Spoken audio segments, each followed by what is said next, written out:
today we've got this. It is what you would call a plastic welder. I've never used one before, but it looks like it's pretty much just a soldering iron with a flat head and some plastic strips. I got it at Harbor Freight. If you can't recognize a Chicago electric brand, it was about 15 bucks. So let's open it up and give it a try. All right, so yeah, that looks like very much like a soldering iron. Wire brush, because why not? Instructions. Okay, so some screening. Yeah, looks like some metal screening, I guess if you're doing a patch. And then a bunch of plastic strips. These must be like your filler material. So I imagine that you melt this down in there. And a piece of metal. I bet.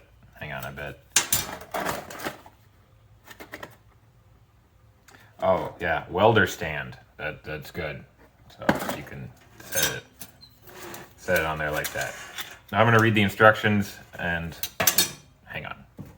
And done. So the gist of it is it gets really hot.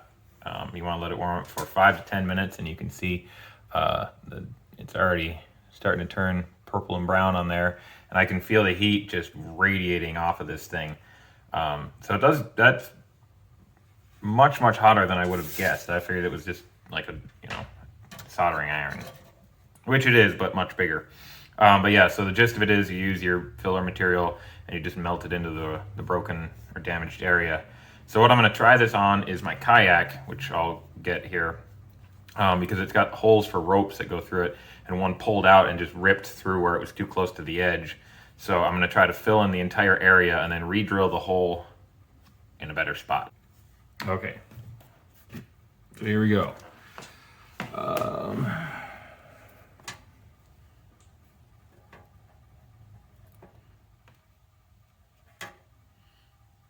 So I'm going to put this through the hole and then try to melt, like backfill, onto the Kayak. Okay, that seems to be working.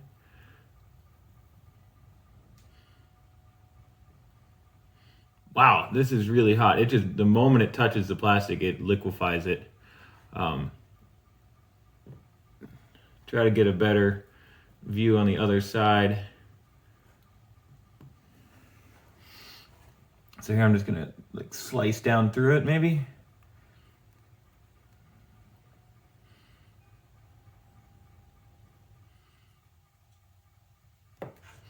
Okay, and I'm just gonna, so it's filled all the way through. Oop, that's really hot, don't touch it.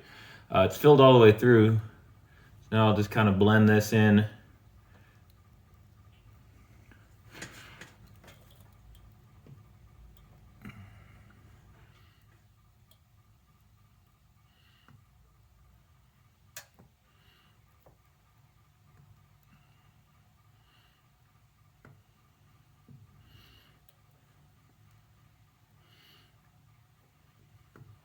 All right, I'm just gonna try to goober some more on there. There we go. That was a good blob.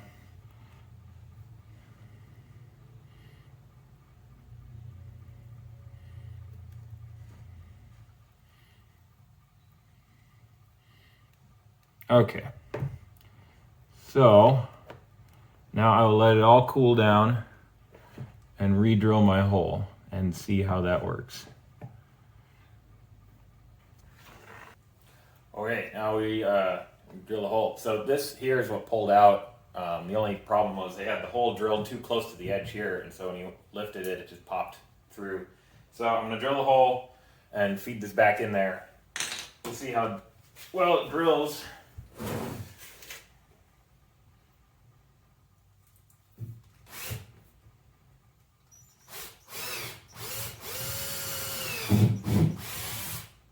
That went just fine. You could feel it bite a little bit, so it's not complete soft junk, like it actually had some resistance to it, so that's good. So here's the close-up.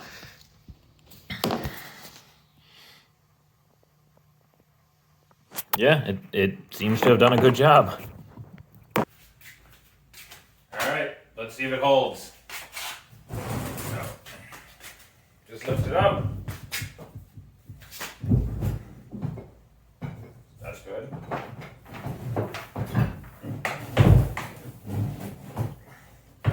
Huh. Well, it's holding. Yeah. I mean, you're not supposed to just be sitting there yanking on the thing all the time, but as far as just holding the weight of the kayak, yeah, seems to be doing just fine. Final thoughts on the Harbor Freight plastic welder. Not bad. My expectations were really, really low because it was $15 and from Harbor Freight. So based solely on this one trial, I'm impressed. I would get it again. I mean, I might need to because it's Harbor Freight, so it'll break pretty quick. But yeah, it seemed to do the job really well, and it's just worked. So yeah, based upon this initial, I'm gonna go 4 out of 5 stars.